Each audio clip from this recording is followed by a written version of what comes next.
អ្នកគ្រូមេរៀនទី2ទី4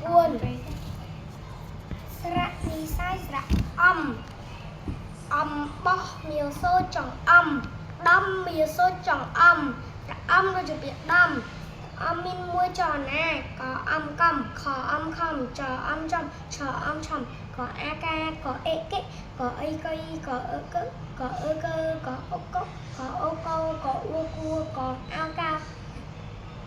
កអឺគឿកអ៊ីគៀកអេកេកអាកាកអីកៃកអោកាកអោកំកអ៊ុំគុំកអំកំ